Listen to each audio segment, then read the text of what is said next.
고린도전서 15장 1절에서 11절까지의 말씀 교독하시겠습니다. 형제들아, 내가 너희에게 전한 복음을 너희에게 알게 하노니 이는 너희가 받은 것이요 또 그 가운데 선 것이라.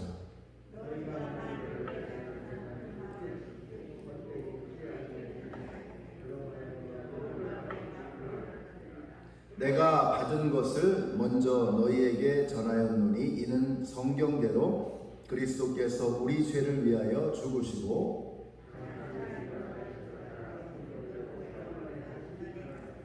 게바에게 보이시고 후에 12 제자에게와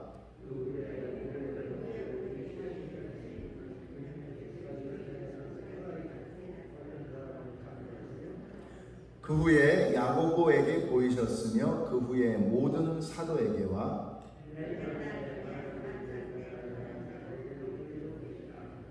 나는 사도 중에 가장 작은 자라. 나는 하나님의 교회를 박해하였으므로 사도라 칭함 받기를 감당하지 못할지니라 하니라.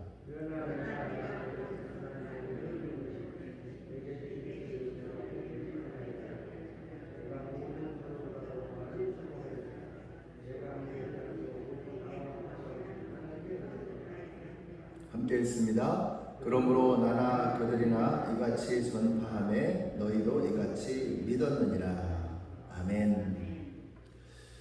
네, 오늘 말씀이 이렇게 시작이 됩니다. 1절과 2절을 보시면 형제들아, 내가 너희에게 전한 복음을 너희에게 알게 하노니 이는 너희가 받은 것이요 또 그 가운데 선 것이라. 너희가 만일 내가 전한 그 말을 굳게 지키고 헛되이 믿지 아니하였으면 그로 말미암아 구원을 받으리라. 이렇게 말씀하고 있습니다.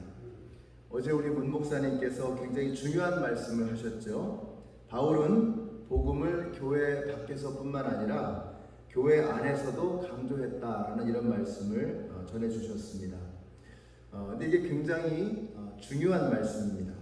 누구보다도 가장 먼저, 가장 열심히, 가장 자주 반복해서 복음을 들어야 할 사람들이 바로 저와 여러분들입니다. 그러니까 복음을 모르는 사람들만 복음을 들을 것이 아니라 이미 복음을 믿고 복음을 받아들이고 믿음 생활하는 저와 여러분에게도 사실은 우리가 먼저 가장 자주, 가장 강조해서 복음을 들어야 할 사람들이다 라고 하는 것입니다. 그래서 1절 끝에서 이는 너희가 받은 것이요 또 그 가운데 선 것이라 이렇게 말씀하고 있어요. 우리가 받았고 복음을 받았고 그 복음 가운데 서 있어야 합니다. 우리가 복음 가운데 서 있으려고 하는데 마귀는 계속해서 우리를 흔드는 거죠. 서 있지 못하도록, 자꾸 걸려 넘어지도록, 실족하도록.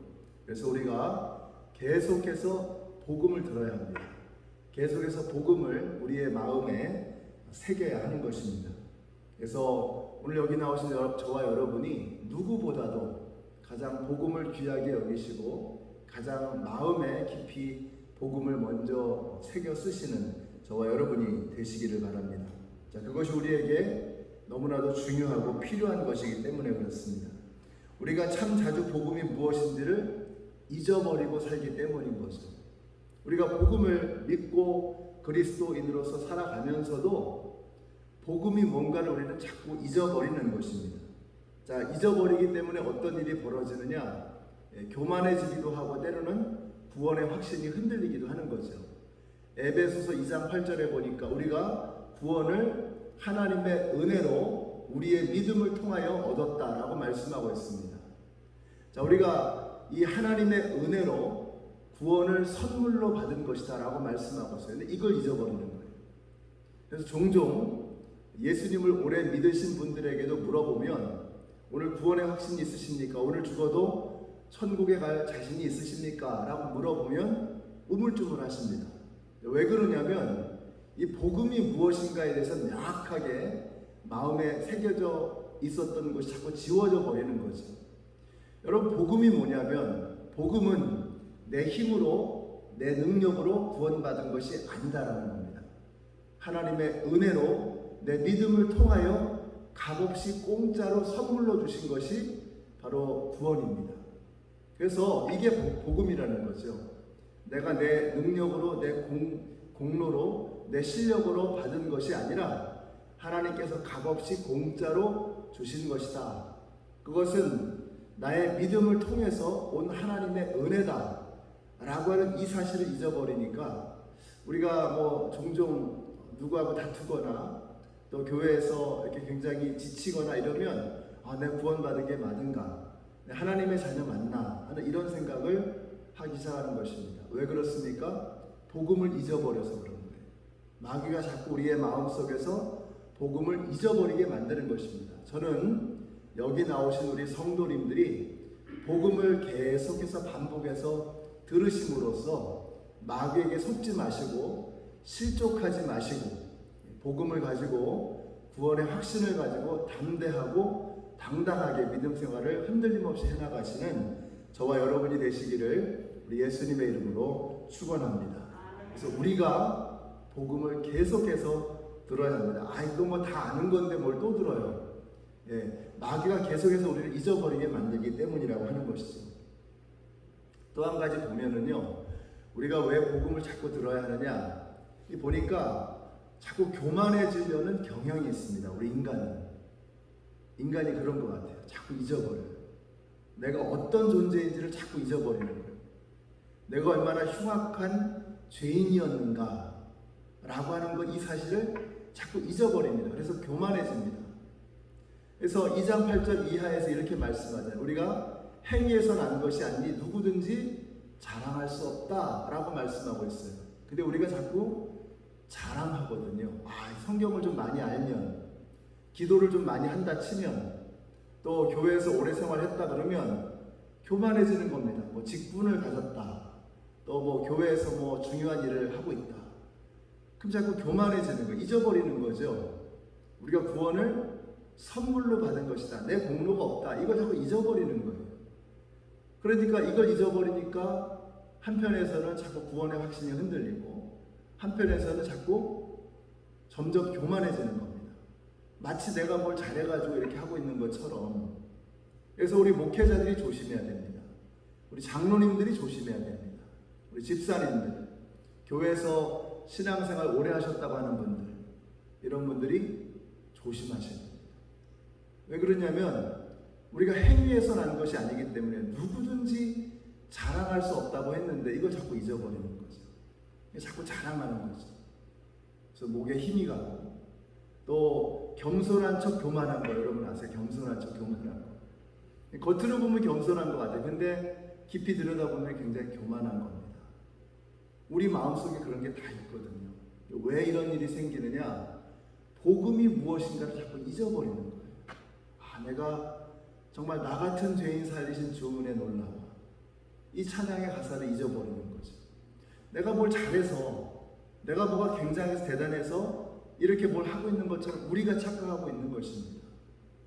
우리 연합장로교회 성도님들은 복음을 잊어버리지 마시고 자꾸 반복해서 마음에 새기시고 듣고 또 듣고 하셔서 내가 어떤 존재인가, 이렇게 흉악한 죄인을 살려주신 하나님의 은혜의 감격 앞에서 무릎 꿇고 감사의 눈물을 흘리시고 겸손하게, 그러나 확신을 가지고 믿음 생활 해나가시는 우리 모두가 되시기를 예수님의 이름으로 축원합니다. 자, 그 뒤에 에베소 2장 10절에 보면 이렇게 말씀해요. 우리는 하나님의 작품입니다. 선한 일을 하게 하시려고 하나님께서 그리스도 예수 안에서 우리를 만드셨습니다. 하나님께서 이렇게 미리 준비하신 것은 우리가 선한 일을 하며 살아가게 하시려는 것입니다. 이렇게 말씀하고 있어요. 그러니까 우리가 은혜로, 공짜로, 선물로 구원을 받았다. 그러니까 자랑하지 말아라 라고 말씀하신 바로 그 다음에 뭐라고 말씀하시느냐? 우리가 하나님의 작품이라는 겁니다. 이걸 또 자꾸 잊어버리는 거예요. 우리가. 이게 복음인데, 하나님께서 우리를 위해서 죽으실 만큼 저와 여러분은 하나님께서 공들여 놓으신 하나님의 작품인 것을 잊지 마시기 바랍니다. 여기서 이 작품이라고 하는 이 단어는 포이에마라는 단어를 쓰는데, 이게 그냥 작품이 아니고 걸작품이라는 뜻이 걸작품. 저와 여러분은 하나님의 위대한 걸작품이신 것을 믿으시기 바랍니다. 이걸 자꾸 잊어버리는 거예요. 오늘날 코로나 때문에 우리가 점점 우울해지고 또 내가 뭐 아무것도 못하는 그런 무능력자처럼 느껴질 때가 있습니다. 심리적으로도 그렇고 관계적으로도 그렇고. 자, 그래서 내가 걸작품이라는 걸 자꾸 잊어버리는 거죠. 내 안에서 내 스스로 가치를 찾아내려고 하면 우리는 무너질 수밖에 없습니다. 그런데 하나님께서 나 같은 자를 위해서 죽으셨단 말이죠. 하나님의 형상으로 우리를 창조하셨단 말이죠. 얼마나 위대한 걸작품입니까? 이번에 그 보스턴에 계시는 한 목사님을 뵀습니다. 우리 교회 보스턴 한인연합 장로교회 같은 교단이죠. 거기 목사님 사무실을 찾아가서 같이 이렇게 대화하는 시간이 있었는데 그 목사님 방에 렘브란트의 그림이 있었습니다. 어떤 그림이냐면 그 렘브란트 이 예수님의 제자들이 풍랑을 만나서 예수님을 주무시고 계시고 배가 막 풍랑 가운데 있는 그 유명한 그림이죠. 근데 그 그림이 도난을 당했잖아요. 이건 정말 돈으로 가치를 매기기 어려운 걸작품이죠. 렘브란트의 그림이기 때문에 그렇습니다. 우리 일반 사람들은 도저히 가늠이 안 되는 가짜 작품으로 그려놔도 우리가 잘 몰라요. 그러나 렘브란트가 직접 그린 그 작품만 그만큼의 가치가 있는 거잖아요. 하물며 인간의 위대한 예술가가 그려도 그렇게 값비싼 작품이 되는데 저와 여러분은 렘브란트와는 비교도 할 수 없는 뛰어난 위대한 예술가이신 하나님께서 창조하신 작품들이라는 거죠. 이걸 잊지 마시기 바랍니다. 근데 이걸 자꾸 잊어버리고 우리가 복음을 잊어버리니까 이걸 자꾸 잊어버리고 내 스스로 아무것도 아닌 존재인 것처럼 또 오해를 하고 착각하고 그러고 살아가는 거죠. 마귀가 우리를 속이는 것이죠. 복음을 잊어버려서 그런 것입니다. 그래서 우리가 교회 안에 있는 사람들이 더 열심히 믿음 생활하고 있는 우리들이 더 열심히 복음을 들어야 한다라고 하는 것입니다. 여러분이 걸작품이시기 때문에 걸작품답게 걸작품으로서의 아름다움을 가지고 살아가시는 우리 모든 성도님들이 되시기를 우리 예수님의 이름으로 축원합니다. 오늘 본문에서 바울이 복음을 이야기하는데 복음이 뭐냐 말이죠. 복음이 뭐냐. 항상 이 위대한 이 가르침을 주는 교사일수록 심플합니다. 모든 게 아주 심플하고 그래서 심플할 때 파워풀해지는 거거든요. 바울은 복음이 뭐냐? 오늘 본문에서 복음은 부활을 믿는 것이다. 이렇게 말씀하고 있어요. 그래서 3절과 4절 보세요. 이어지는 말씀. 내가 받은 것을 먼저 너희에게 전하노니 이는 성경대로 그리스도께서 우리 죄를 위하여 죽으시고 장사 지낸 바 되셨다가 성경대로 사흘 만에 다시 살아나사.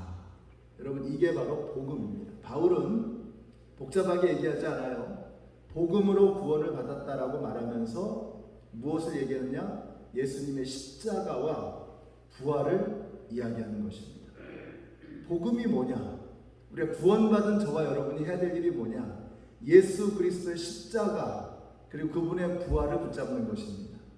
다른 복잡한 게 없어요.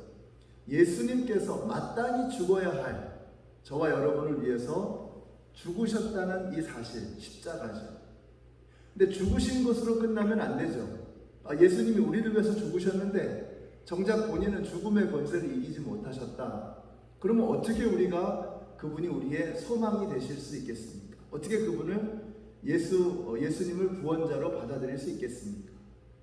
십자가에서 죽으신 것으로 끝나면 안 돼요. 예수님은 십자가에서 죽으셨을 뿐만 아니라 우리를 위해서 죽으셨을 뿐만 아니라 우리를 위해서 사망의 권세를 깨뜨리시고 부활의 첫 열매가 되신 것을 믿으시기 바랍니다. 이게 바로 예수 그리스도께서 우리에게 주신 복음의 핵심이라는 거죠. 바울은 이 이야기를 하는 거예요. 복음이 뭐냐? 예수님이 십자가에서 죽으신 것과 그분이 부활하신 것을 믿는 것이다. 예수님이 우리를 위해서 죽으셨으니 우리의 죄는 이제 깨끗하게 씻어진 것을 믿으시기 바랍니다. 예수님께서 부활하셨으니 예수 그리스도와 함께 우리도 부활하는 것을 믿으시기 바랍니다. 여러분, 이게 바로 믿음 생활입니다. 이 기쁜 소식을 나 혼자만 누릴 수 없어서 세상 사람들과 함께 나누는 것, 예수님께서 우리에게 주신 그 사명을 감당하는 것, 이것이 바로 사도로서, 제자로서 살아가는 우리의 삶의 모습이라고 하는 것입니다. 오늘 저와 여러분이 이 복음의 핵심을 가슴에 새기시고 우리가 하나님의 자녀란 말이죠. 우리가 예수님의 제자란 말이죠. 이 분명한 사실을 가지고 어떤 상황에서도 여러분 주눅들지 마시고 담대하게 당당하게 살아가시는 이번 한 주간이 되시기를 바랍니다. 어떤 상황 속에서도 예수 그리스도와 함께 사망의 권세를 무너뜨리시고 부활하신 예수 그리스도와 함께 다시 일어서시는 우리 모든 성도님들이 되시기를 예수님의 이름으로 축원합니다. 기도하겠습니다. 우리 같이 기도하실 때 저는 여러분의 마음속에 먼저 부활의 확신이 분명하게 그려지게 되시기를 바랍니다. 십자가로 끝나는 것이 아니라 십자가에서 죽으시고 부활하신 예수 그리스도, 그 예수 그리스도의 부활을 확신하게 하여 주시옵소서, 믿게 하여 주시옵소서. 그래서 오늘 복음을 가지고 살아가는 우리 성도님들이 될 수 있도록 기도해 주시고요. 내일 주일 예배를 위해서 기도하겠습니다. 부활의 소망이 그득한 예배가 되게 하시고 복음의 기쁨으로 충만해지는 예배가 되게 하여 주시옵소서. 우리 같이 합심해서 기도하겠습니다. 사랑의 하나님, 사도 바울은 내가 만삭되지 못한 자라고 고백했고 지극히 작은 자 중에 작은 자라고 했습니다. 아버지 하나님, 그의 겸손은 죽을 수밖에 없었던 죄인이었던 자신을 위해 다가오셨던 예수 그리스도를 향한 감사의 마음인 줄로 믿습니다. 저희들도 복음 때문에 다시 한번 우리 가운데 가슴에 감사가 넘치게 하여 주시고 우리를 구원해 주신 하나님을 향한 감격으로 넘쳐나는 저희들 되게 하여 주시옵소서. 아버지 하나님, 오늘 말씀과도 같이 이제 주님 앞에 나와 감사함으로 복음을 받은 사람들답게 살아가는 저희들 되게 하여 주시옵소서. 예수님의 이름으로 기도드렸습니다. 아멘. 하늘에 계신 우리 아버지여, 이름이 거룩히 여김을 받으시오며 나라의 임하옵시며 뜻이 하늘에서 이룬 것 같이 땅에서도 이루어지이다. 오늘날 우리에게 일용할 양식을 주옵시고 우리가 우리에게 죄 지은 자를 사하여 준 것 같이 우리 죄를 사하여 주옵시고 우리를 시험에 들게 하지 마옵시고 다만 악에서 구하옵소서. 나라와 권세와 영광이 아버지께 영원히 있사옵나이다.